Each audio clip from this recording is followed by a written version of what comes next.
Hello दोस्तों, Saraswati academy की ओर से मैं हिमांशु राज।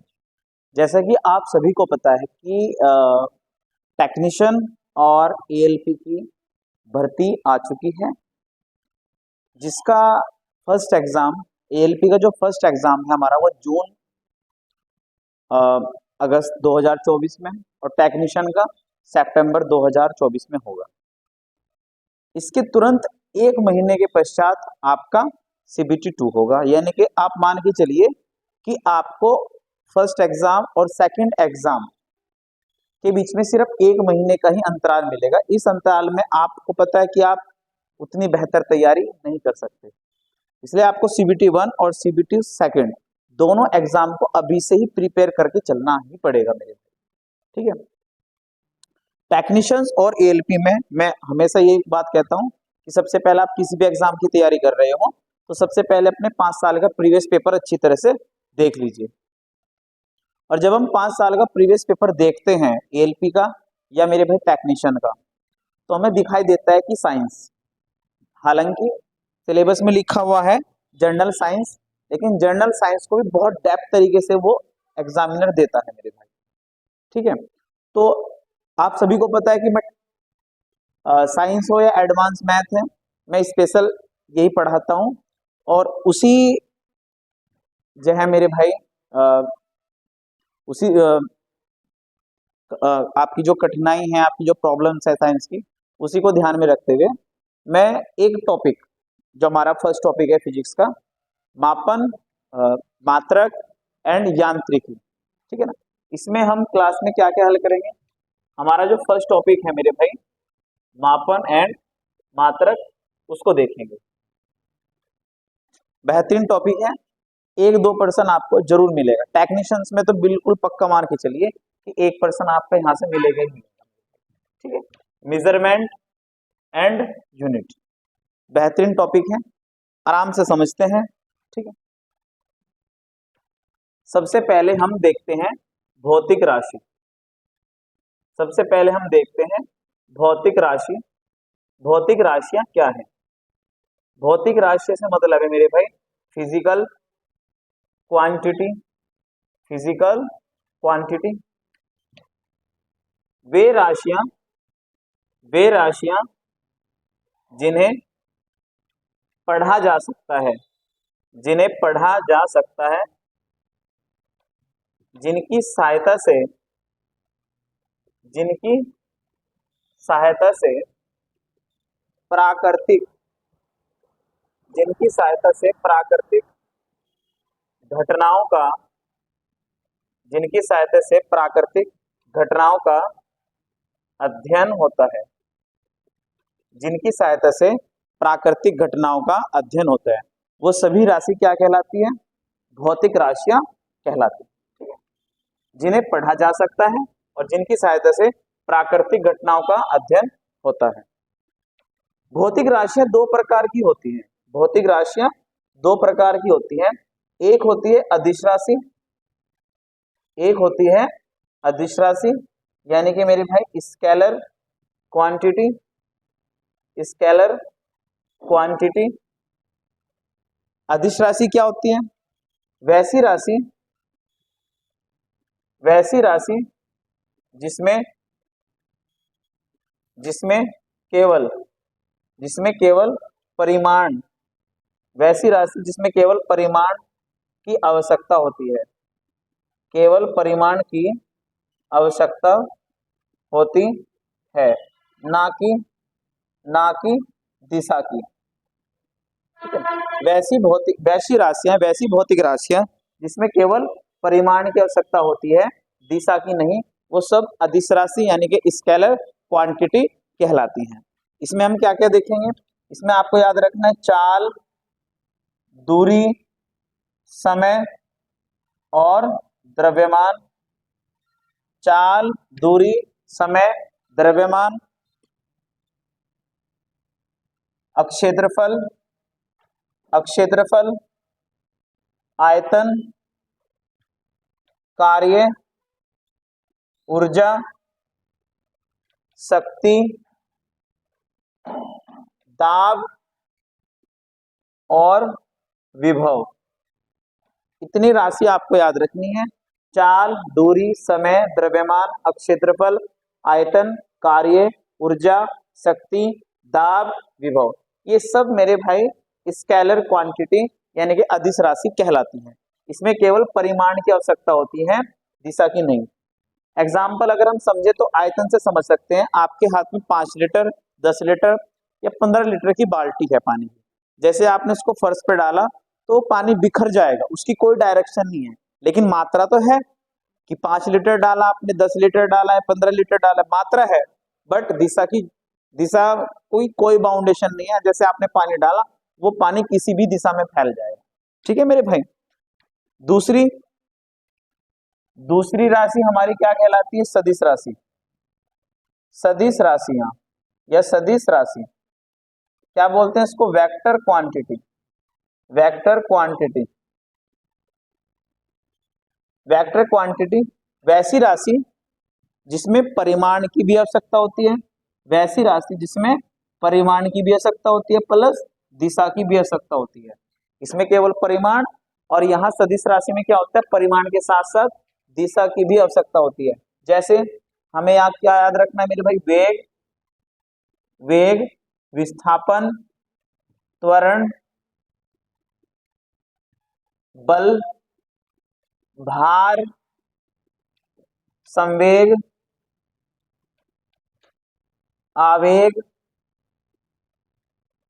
बल आघूर्ण, ठीक है ना, चुंबकीय क्षेत्र एटीसी, ये सब राशि क्या कहलाती है? सदिश राशि। एग्जाम्पल समझ सकते हैं आप। बल, आपको किसी भी वस्तु पर बल लगाना है, 5 न्यूटन का, 10 न्यूटन का, 20 न्यूटन का, तो मात्रा तो चाहिए, यानी कि परिमाण की तो जरूरत है। दूसरी दिशा की भी। अगर मैं कहूं कि मेरे भाई मुझे कोई बल लगाना है तो मुझे डायरेक्शन की जरूरत होगी। मुझे किसी गाड़ी पर धक्का लगाना है तो मुझे पता है कि मेरे को धक्का किस साइड लगाना है, नॉर्थ में, साउथ में, ईस्ट में, वेस्ट में, तो दिशा की भी जरूरत होगी। ठीक है ना। और साथ में मात्रा, 5 न्यूटन का, 10 न्यूटन का, 20 न्यूटन का, तो परिमाण और दिशा दोनों की जरूरत होती है मेरे भाई सदिश राशि में। ठीक है। और इसमें एक और हमारी रह जाती है विद्युत धारा। तो याद रखना, विद्युत धारा एक अदिश राशि है। ठीक है, दोनों बातें क्लियर होगी, अदिश राशि और सदिश राशि। अदिश राशि में केवल परिमाण और सदिश राशि में परिमाण और दिशा दोनों की जरूरत होती है। क्लियर भाई, इतनी बातें हमने समझ ली। एक बात याद रखना है, अदिश राशि जो होती है वो हमेशा क्या रहती है मेरे भाई? पॉजिटिव।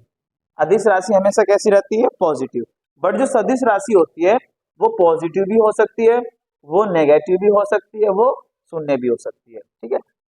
जैसे मैं कहता हूं कि मेरे भाई बल पॉजिटिव भी हो सकता है, नेगेटिव भी हो सकता है और शून्य भी हो सकता है। ठीक है, इतनी बातें अभी हमने अच्छी तरह से जान ली।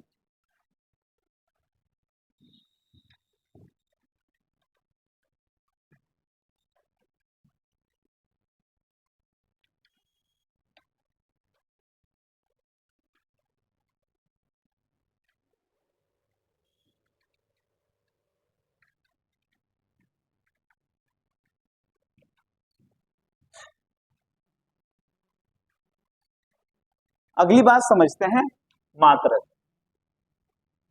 मात्रक यानी कि यूनिट। ठीक है, देखो किसी भी राशि की मात्रक यानी कि यूनिट को दर्शाने के लिए हमें 2 चीजों की जरूरत होती है। जैसे मैंने लिखा 5 केजी, इसमें जो केजी है, वो क्या है? मात्रक। और जो 5 है वो क्या होता है? संख्यात्मक मान। क्या होता है मेरे भाई? संख्यात्मक मान।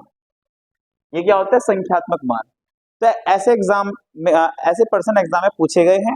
आपको कोई भी वैल्यू दे दी जाती है, जैसे 10 न्यूटन आपको दे दिया जाए, तो जो 10 न्यूटन में एन है, न्यूटन है, वो क्या है? मात्रक है।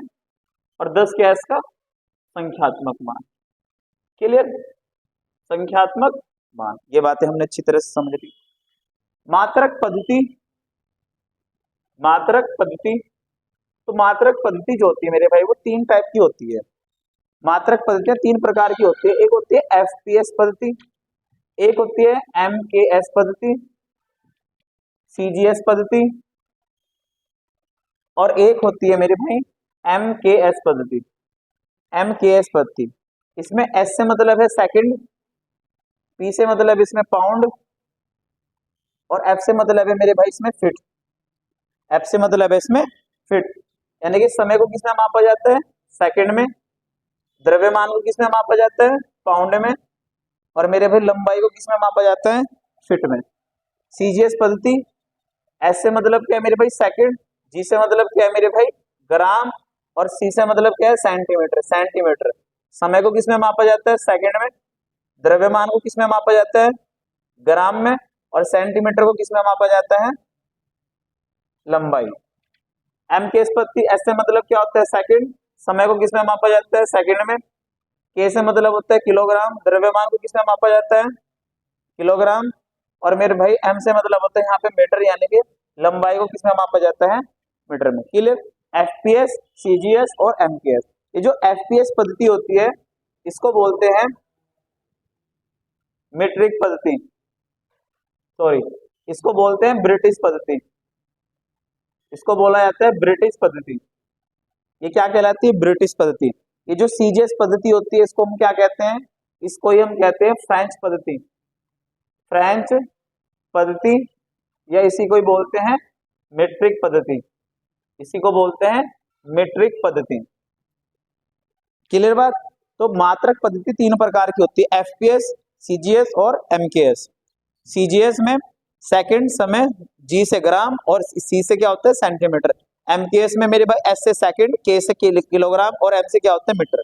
ये बातें ध्यान रखनी, एग्जाम में पूछ ली जाती हैं, ठीक है। बाकी इनसे, इनके आगे अगर हम समझें तो एक होती है SI यूनिट।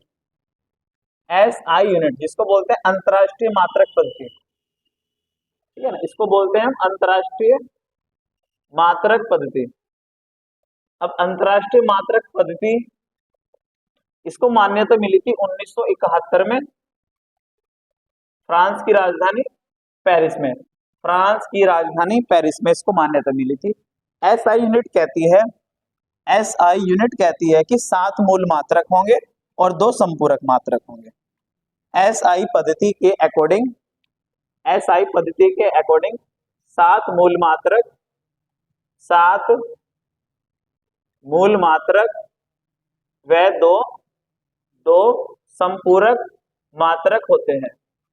7 मूल मात्रक और 2 क्या होते हैं मेरे भाई, संपूरक मात्रक होते हैं। अब ये 7 मूल मात्रक कौन से होते हैं जरा उसको समझते हैं। नंबर 1 क्या होते हैं, लंबाई।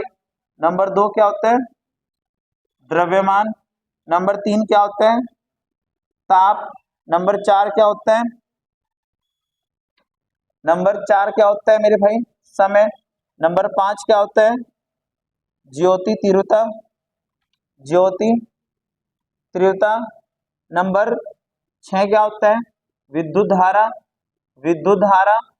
और नंबर 7 क्या होता है, पदार्थ की मात्रा, पदार्थ की मात्रा। नंबर 7 होता है पदार्थ की मात्रा। तो ये हमारी 7 मूल भौतिक राशियां होती हैं। लंबाई का मात्रक क्या होता है मेरे भाई, मीटर। लंबाई का मात्रक मीटर। द्रव्यमान का क्या होता है, किलोग्राम। द्रव्यमान का क्या होता है, किलोग्राम। ताप का क्या होता है, केल्विन। समय का क्या होता है, सेकंड। ज्योति तीव्रता का क्या होता है भाई, कैंडिला। विद्युत धारा का क्या होता है, एम्पियर, एम्पियर। और पदार्थ की मात्रा का क्या होता है, मोल। याद रखना है। विमा इनकी डायरेक्ट याद रखनी है। मीटर की क्या होती है, L, kg, यानी कि द्रव्यमान की क्या होती है मेरे भाई, M। ताप की क्या होती है मेरे भाई, K। समय की क्या होती है, T, candela C, ampere A, और मोल की होती है N। ये इनकी विमाएं होती हैं, ठीक है। ये इनकी विमाएं होती हैं, आपको डायरेक्ट याद रखनी है। ये होती हैं 7 मूल मात्रक, metre, KG, kelvin, second, candela, ampere, mole. इसके अलावा हमारे 2 संपूरक मात्रक होते हैं, 2 संपूरक मात्रक होते हैं। 2 संपूरक मात्रक में आता है एक समतल कोण, और एक आता है मेरे भाई घन कोण, ठीक है। समतल कोण का मात्रक क्या होता है, रेडियन। समतल कोण का मात्रक क्या होता है, रेडियन। और घन कोण का मात्रक क्या होता है, स्टेरेडियन। घन कोण का मात्रक क्या होता है, स्टेरेडियन। तो ये 7 मूल मात्रक होते हैं, 2 संपूरक मात्रक होते हैं। समतल कोण का मात्रक क्या होता है? रेडियन, और घन कोण का मात्रक क्या होता है? स्टेरेडियन। ठीक है, आई होप आपको ये फर्स्ट टॉपिक समझ में आया हो, और इसी क्रम में मैं कोशिश करूंगा कि आगे की जो नेक्स्ट टॉपिक है उनको भी मैं लाऊं। ठीक है, ये मात्रक यानी कि मापन यहीं तक। ओके, धन्यवाद। और अगर क्लास पसंद आई तो प्लीज चैनल को सब्सक्राइब कीजिएगा और इसको शेयर कीजिएगा। धन्यवाद।